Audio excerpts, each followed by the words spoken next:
what we'll take together. Oh no! Our glasses! They're broken! Are you tired of your glasses breaking on you whenever you stomp on them? There's got to be a better pair. Just kidding, this is not an ad. Through the storm. Now the phone gets it too.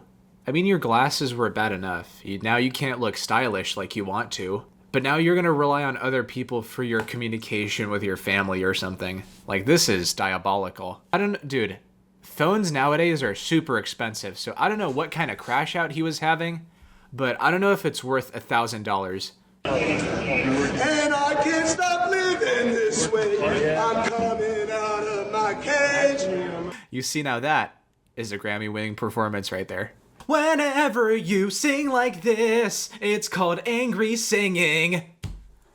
I could do it too. You know what? I could do that too. It's pretty fun, especially whenever you just let out yourself. I feel like he could do really, really good in a metal band or like a death metal band, you know, those bands that I don't listen to.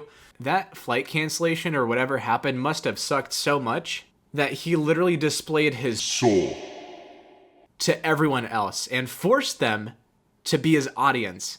All right, so picture this for a second. You get your Spirit or Frontier ticket, right?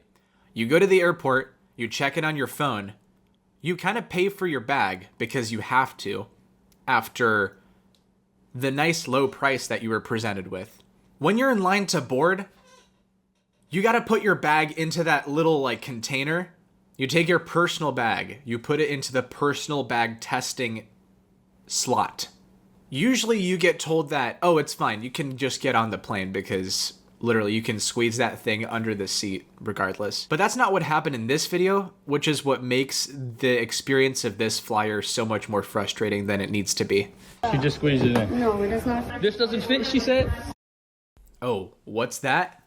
You mean to tell me you have a regular bag that fits into that little slot if you just like push it in a little bit? No, dude. You gotta have a tiny Gucci bag.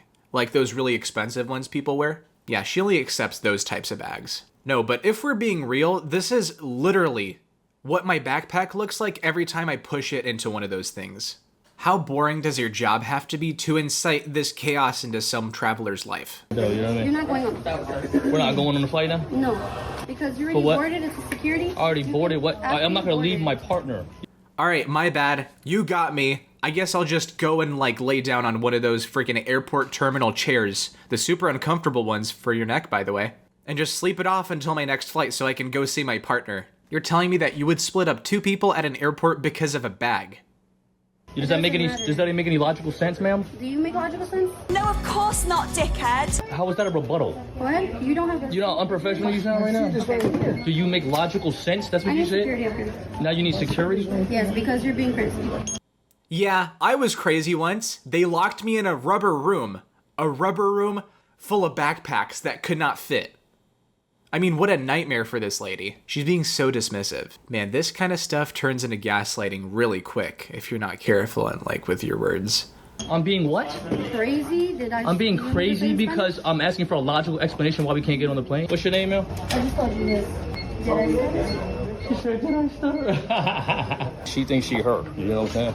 Yeah, she thinks that she's the female version of Timothy Turner. On top of that, there's just a lot of attitude with that "did I stutter" type of comment, which is infuriating as hell. This person ended up boarding the plane and making a nice safe trip home, so good on you, man. Right now, I'm holding the boarding for you, so I need to know if people. Now, what you're doing is wrong. This guy put your luggage up there. His luggage up there now. You don't have any space. Yeah, I got you. Now there's no space. Imagine you're this guy placing your carry-on luggage in a nice convenient spot, probably one of the only spots left around you, and then you just start to get absolutely ass blasted by the person with the yellow mustard shirt on next to you sitting in business class because you didn't telepathically tell him, hey, this little person in your mind, this imaginary person that you reserved that little spot for their luggage, yeah, I'm just gonna like use it to my convenience. It's like, fine, I guess I'll go take my luggage and take it up to seat number 5. Okay. Continue. No, don't point it. Don't point your finger at me. Please stop. You point your finger at me one more time, I'm going to call the police. I'm going to tell you to stop. No, if you point your finger at me one more time, I'm going to call the police. I'm not pointing no fingers. I'm just saying to No, you pointed your stop. finger at me. need to stop with this whole luggage Point your situation. finger at me, I'm gonna call the police. Calling the police on the flight attendant? Yeah, I'm sure the police are just gonna march in like, okay, flight attendant guy, you're obviously a threat to all the passengers on board. I'm gonna need you to come with me. This guy's super offended over a finger being pointed at him. It's like a weird obsession of his. Also, you know this is kind of your fault whenever you involve the flight attendant and then just turn on them.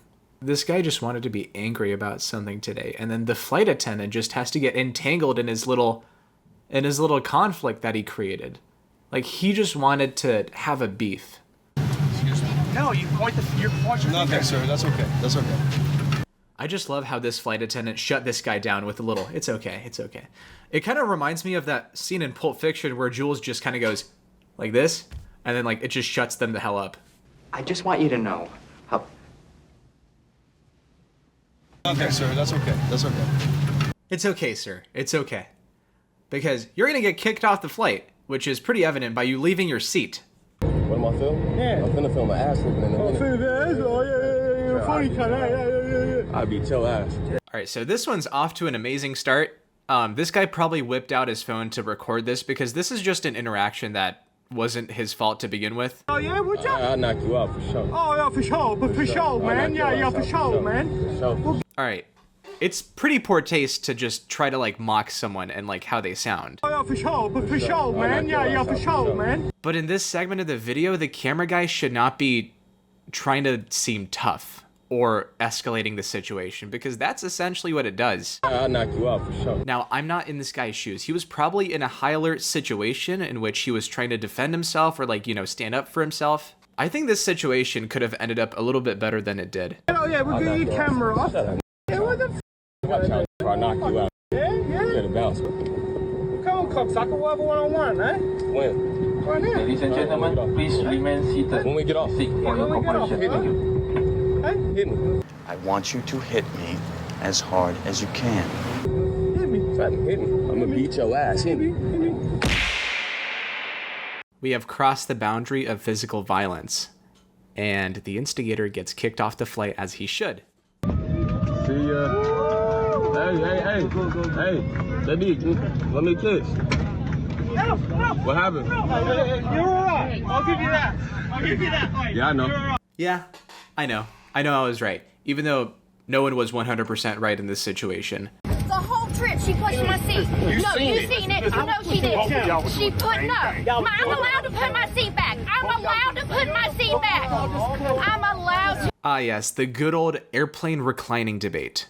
Should you recline your seat? Yes, because you pay for it on a long-haul flight. I have a whole story about this type of problem. So I'm boarding a long-haul flight from the United Kingdom back to our home in Florida. When we boarded and sat down, we just expected the normal long-haul experience, like trying to doze off, you know, trying to dissociate from the discomfort that is your seat, especially the middle seat. Man, the middle seat is just the worst. But I remember being in the aisle seat and my mom was in the middle seat. So after we take off, right, and after a little bit of time, she decides to recline her seat. And what does the guy behind her do? He pushes the seat. He like pushes on the seat with his bare hands. So then she goes and reclines again, right? She tries again and like tries to fall asleep. And this guy did it even harder. Like, he even shook her seat back. And then she turned around to him like, what seems to be the problem, sir? She didn't raise her voice at all, like the woman in the video that you just saw. I'm allowed to put my seat back. Apparently he complained about his leg hurting or something, but I'm not really sure what that was. So then she calmly said, oh, I'm allowed to recline my seat. You can't do much about that. So then this guy in his British accent decides to go on a whole tangent about, ma'am, you're not special. You're not special, ma'am. You're not special. And he just kept saying stuff like, I don't give a right? That's what he was saying. So then we had no choice but to call the flight attendant using the little button that nobody presses except for when you need to. So yeah, we got reseated and the problem was pretty much dealt with by the crew, pretty professionally as well. Like, there was no yelling between the crew and the guy. If you're the guy watching this video right now, I can't really be mad at you because they make those seats super tiny to make more money. Pretty bad experience overall. I feel bad for my mom, but you know, keep your hands to yourself. So yeah, stay safe out there. Don't just scream for no reason. Don't get into fights with staff. And make sure to wear your seatbelt. All right, bye.